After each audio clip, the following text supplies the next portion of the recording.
नगे च सुरेन्द्रे च कौशिके पाद संस्पृशि निर्विशेष मनस्काय श्री वीरस्वामिने नमः। आरहत वाङ्मय में कहा गया है, समया धम्म मुदा हरे मुनि। अरहत वंदना हमारे यहाँ 2 बार होती है, सुबह यानी पश्चिम रात्रि में और शाम को यानी पूर्व रात्रि में। प्रातः काल प्रतिक्रमण से पहले और सायंकाल प्रतिक्रमण के बाद में। अरहत वंदना के 2 भाग हैं। प्रथम भाग में आर्षवाणी आगम सूक्त हैं, नवकार मंत्र भी उसमें है। दूसरे भाग में गीतिका है, भाव भीने वंदना भगवान चरणों में चढ़ाए। आगम वाणी और हिंदी भाषा की गीतिका, इन दोनों का मिश्रित रूप हम अरहत वंदना के रूप में काम में लेते हैं। हो सकता है वस्तुतः अरहत वंदना तो भाव भीने वंदना वाला गीत है, और गीत से पूर्व हम एक स्वाध्याय के रूप में अच्छी कल्याणी वाणी जो है आगम की या आर्ष वाणी है, पवित्र वाणी, उसका भी पाठ कर लेते हैं। आगम का जो पाठ है अरहत वंदना के पूर्व कह दें या अरहत वंदना में, उसी का एक सूक्त है, समया धम्म मुदा हरे मुनि। समता को धर्म कहा गया है, या मुनि समता का धर्म बताए। जहाँ आर्ष वाणी में यह अरहत वंदना के आगम सूक्तों में समया धम्म मुदा हरे मुनि है, वहाँ अरहत वंदना के गीत में भी है, धर्म है समता हमारा, कर्म समता मय हमारा, साम्य योगी बन हृदय में स्रोत समता का बहाए। एक पद्य के 4 चरणों में साम्य या समता शब्द आ गया। धर्म है समता हमारा, ये पहला चरण मान ले। तो कर्म समतामय हमारा, फिर समता शब्द आ गया। तो साम्य योगी, साम्य समता फिर आ गया। तो स्रोत समता का बहाए, फिर समता आ गया। धर्म है समता हमारा, अनुकूल प्रतिकूल परिस्थितियों में सम रहना, यह समता हमारा धर्म है। तो कर्म समतामय हमारा, हमारा हर कार्य भी समतामय हो, समानता भी हो, समानता पूर्ण व्यवहार हो। कोई संगठन है, संस्था है, समुदाय है, तो समानता पूर्ण व्यवहार हो। हालांकि एक सीमा तक समानता और कहीं विवेक से असमानता भी हो सकती है, पर न्यूनतम जो जीवन की आवश्यकताएं हैं उनकी पूर्ति में प्रायः समानता भी सबको मिलना चाहिए। ऐसा नहीं कोई अकेला ज़्यादा ले ले, बाकी शेष व्यक्तियों को बहुत कम मिले। साधु संस्था में तो पानी की भी व्यवस्था की गई, कि माप माप करके पानी पीना। हमारे धर्म संघ के मुनि श्री स्वरूपचंद जी स्वामी, जो जयाचार्य के ज्येष्ठ भ्राता होते थे, जयाचार्य 3 भाई दीक्षित हुए। स्वरूपचंद जी स्वामी भी हुए, जीतमल जी स्वामी, जयाचार्य, भीम जी स्वामी, बंधु त्रिपुटी, तीनों भाई दीक्षित है। माता जी कल्लू जी, तो कई भी 3 संतानें। इधर कल्लू जी, तो भी जयाचार्य भी इस माने में तीनों भाई दीक्षित हो गए। और जयाचार्य के ये बड़े भाई स्वरूपचंद जी स्वामी, जिनका उल्लेख गुरुदेव तुलसी ने गीतिका में किया है, संत सतयुगी मोजी बेणी, स्वरूप कालू मगन त्रिवेणी, आगे महासती सरदार गुलाबा। गुरुदेव तुलसी ने मर्यादा महोत्सव का गीत, जो श्री डूंगरगढ़ मर्यादा महोत्सव विक्रम संवत 2031 में हुआ था, उस समय का जो गीत था, उसमें इन संतों के नाम संत सतयुगी यानी खेतसी स्वामी, मोजी मोजी राम जी स्वामी, बेणी बेणी राम जी स्वामी, स्वरूपचंद जी स्वामी, कालू कालू जी स्वामी, मान ले वो रेल मगरा वाले बड़े कालू जी स्वामी, मगन ये मगनलाल जी स्वामी जो मंत्री मुनि बने थे। तो संत सतयुगी मोजी बेणी, स्वरूप कालू मगन त्रिवेणी, तो ये 3 और ये 3 सतयुगी मोजी बेणी, ये स्वामी जी भारमल जी स्वामी उस जमाने के मान ले, सतयुगी मोजी बेणी। तो इधर स्वरूपचंद जी स्वामी भी भारमल जी स्वामी के युग के, और फिर ये कालू जी स्वामी रेल मगरा, वे जयाचार्य के जमाने के, फिर वे तो जयाचार्य मगवा गणिर, माणक गणिर, ठेठ, डाल गणिर तक 4 आचार्यों के आचार्य काल में रहे थे। मगन मुनि 5 आचार्यों के काल में, मगवागणी, मानकगणी, डालगणी, कालूगणी, गुरुदेव तुलसी 5 आचार्यों के काल में रहे थे। तो ये पुराने संत जिनका नाम गीतिका में गुरुदेव तुलसी ने लिया है, तो कोई विशेषता देख करके लिया होगा। हम इतिहास को भी देखें कि ये जो संत हुए हैं, सतयुगी का तो इतना नाम कि मूल सतयुगी जिनको एक तरह का विशेषण मान लें मिला है, या जो भी मान ले, सतयुगी कितनी बड़ी एक बात है सतयुगी कहना किसी को। और ऐसे संत हुए जिनका नाम भारमल जी स्वामी ने तो उत्तराधिकार पत्र में भी अंकित कर दिया, खेतसी तथा रायचंद, तो 2 नाम लिखे, तो पहला नाम खेतसी स्वामी का लिखते। ठीक है, बाद में नहीं रखा गया, एक बार नाम आ तो गया। और ऐसे खेतसी स्वामी इतने सेवा भावी। और उधर मोजी राम जी स्वामी, जिन पर भारमल जी स्वामी ने थोड़ी कड़ाई की थी, संतों से कहा वो आ रहे हैं, उनका बोझ मत लेना, यानी उनका वंदना भी मत करना। मैं नहीं कहूँ तो उनको वंदना भी नहीं की गई। पहले आए रे संत लोग देख रहे हैं, फिर न कोई बोझ लेता न कोई वंदना, क्या बात।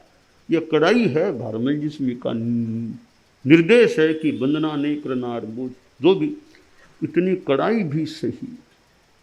और बेणी राम जी स्वामी, स्वामी जी ने कहा बेणो छूट तो दिस है, बेणो छूट तो, मेरी बात को ध्यान नहीं दे रहा है तो बेणो छूट तो दिस है, इतना भी फरमा दिया। तो ऐसे बेणी राम जी स्वामी, पर वो कड़ाई भी जिन पर हुई, तो उन्होंने भी धर्म संघ के लिए कितने वो खपे होंगे, कितना कार्य किया। स्वरूपचंद जी स्वामी जो ऐसे जयाचार्य के बड़े भाई, इधर ऋषि राय महाराज रायचंद जी स्वामी, और यहाँ तक का स्वरूप मैं तुमको बुलाऊं तो भी तुम बताना भले। ऐसी भी बात रायचंद स्वामी ने एक बार फरमाई थी। तो फिर आखिर वे पधारे, एक स्थिति परिस्थिति कुछ आ गई रायचंद जी स्वामी के सामने संभवतः। तो ये स्वरूपचंद जी स्वामी और कालू जी स्वामी तो रेल मगरा वाले डालगणी के नाम की आचार्य के पद के लिए घोषणा करने वाले हमारे धर्म संघ में कालू जी स्वामी, बड़ा कालू जी स्वामी, रेल मगरा वाले, वे कालू जी स्वामी थे। संघ के सामने थोड़ी विकट परिस्थिति आ गई थी और उस विकट परिस्थिति में नए आचार्य का मनोनयन धर्म संघ को करना था। कैसे लाडनू जब कालू जी स्वामी उदयपुर से चल कर के पहुँचे थे और संत तो मानो प्रतीक्षा में थे, कालू जी स्वामी पधारे हमारी समस्या का हल करें। आखिर लाडनू पधारे कालू जी स्वामी और वो संतों से सतियों से एक बातचीत कर करा के रात को संतों की संगोष्ठी, वो फूल फगर जी वाली हवेली, तखतमल जी फूल फगर का वो उधर स्थान है, तो वहाँ संतों की मीटिंग हुई, गोष्ठी हुई। उस गोष्ठी में कालू जी स्वामी ने यह नाम घोषित किया कि हमारे 7वें आचार्य डालचंद जी महाराज हैं। तो वे एक विकट स्थिति में जो संघ के सामने थी, कैसे संघ उबर गया उस विकट स्थिति से और अपना आचार्य प्राप्त कर लिया। तो उसमें कालू जी स्वामी का भी नाम है कि 7वें आचार्य की घोषणा करने वाले कालू जी स्वामी थे। और मगन मुनि मगनलाल जी स्वामी जो गुरुदेव तुलसी के समय तक थे, और मगन मुनि भी उस मैटर में, वो डाल गणी के नाम वाले मैटर में इधर उधर कहीं जुड़े हुए मगन मुनि भी वो भी थे। तो मगन मुनि तो फिर गुरुदेव तुलसी के समय तक रहे। गुरुदेव तुलसी ने उनको मंत्री के रूप में नियुक्त किया था। कालू जी स्वामी रेल मगरा भी अपने ढंग के थे। मगन मुनि को तो ऑफिशियली मानो मंत्री मुनि के रूप में नियुक्ति प्राप्त हो गई थी। तो इन संतों का नामोल्लेख है। तो स्वरूपचंद जी स्वामी की बात मैं बताना चाहता था। एक बार कोई पानी कम आया होगा तो व्यवस्था कर दी भी, पानी जो भी कलश या जो माप कर पीना, ज़्यादा नहीं पीना, कोई सब माप कर पीना। एक कोई मुनि जी आए, संभवतः फटाफट पानी ज़्यादा पी लिया। उनसे कहा गया, भाई पानी की व्यवस्था की हुई थी, तुमने, और भी तो संत है ना, तुमने अकेले ने इतना पानी कैसे पी लिया? तो वो थोड़ा बहुत बोल गए होंगे, पानी का क्या, वो भी थोड़े बोल गए होंगे। बोल गए तो कहते हैं स्वरूपचंद जी स्वामी ने आर पानी तोड़ दिया, उनका संबंध विच्छेद कर दिया कि ऐसे कैसे करते हो, तोड़ दी। बाद में संभवतः गुरुकुलवास में जब पहुँचे स्वरूपचंद जी स्वामी, भेड़ा में पधारे, तो रायचंद जी स्वामी यानी जो बाद में तीसरे आचार्य बने थे, वे जब मिले स्वरूप ने तो कहा, स्वरूप अच्छा काम नहीं किया, बेचारे साधु का आर पानी तोड़ दिया। पानी की थोड़ी बात हुई, तुमने आर पानी तोड़ दिया, अच्छा नहीं किया ना, एक साधु को छोड़ दिया ऐसे। रायचंद जी स्वामी ने यह फरमा दिया कि तुमने ठीक नहीं किया, बेचारे साधु को छोड़ दिया थोड़ी सी बात के लिए। यह बात भारमल जी स्वामी के कान में पड़ गई होगी। तो आपने गुरुदेव भारमल जी स्वामी ने कहा, नहीं स्वरूप ने ठीक किया है कि अनुशासन में ढिलाई करे, उसके साथ तो कड़ाई होनी चाहिए ना। तो भारमल जी स्वामी ने स्वरूपचंद जी स्वामी के एक्शन को समर्थन दे दिया, फिर गुरु ने समर्थन दे दिया। दूसरे कुछ भी बोलो, क्या फर्क पड़ेगा ज़्यादा। हालांकि वे भी भावी आचार्य थे, रायचंद जी स्वामी भी, पर वर्तमान के गुरु, उन्होंने जिसको समर्थन दे दिया जिस बात को, उसका अपना महत्व हो सकता है। तो मैं बता रहा था समानता भी, पानी में भी समानता। पानी अल्प मात्रा में है तो माप कर समान पियो, एक साधु ज़्यादा क्यों पिए। तो समता का एक अर्थ हम करें समानता। तो हमारा समानतापूर्ण व्यवहार हो एक सीमा तक। भोजन है, कपड़ा है, वो भी एक सीमा तक मान लें। स्थान है भी, स्थान भी सबको मिलना चाहिए ना। तो एक साज तो खूब लंबा चौड़ा स्थान ले ले, दूसरे साज देखते ही रह जाएं कि ये बैठ गई। हमें तो अब एक जमाना था, थोड़ा थोड़ा ऐसा होता था, किसी ने लुंकार बिछा दिया कि बियारों में लुंकार बिछा दिया, ये कमरा हमारे साज का हो गया। अब दूसरे बाद में आए थोड़े, मान लो बूढ़े बजरे कम, तो भी ये कमरे तो रोक लिए, इन्होंने ले लिए। अब हम भी कहीं देखो, कहीं बाहर, कहीं इधर, कहीं उधर, कहीं बैठ जाओ कि पहले इन्होंने ले लिए। तो वैसा भी होता था। वो एक एक दिन के जो बियारों और की बात में, बाकी तो स्थान डराया जाता था हमारे देखने में। बियारों में ऐसे बाद में यह भी प्रथा बंद होगी, भी बियारों में भी अपने मन से कोई ले ले नहीं, व्यवस्था से स्थान मिलना चाहिए। अब वो भी थोड़ी समस्या मानो समाप्ति को संतों में प्राप्त हो गई कि चिंता नहीं कि स्थान लेने के लिए तेज दौड़ना कोई जरूरत नहीं, आराम से चलो, स्थान तुम्हें अपने आप व्यवस्था से जो मिलना वो मिल सकेगा।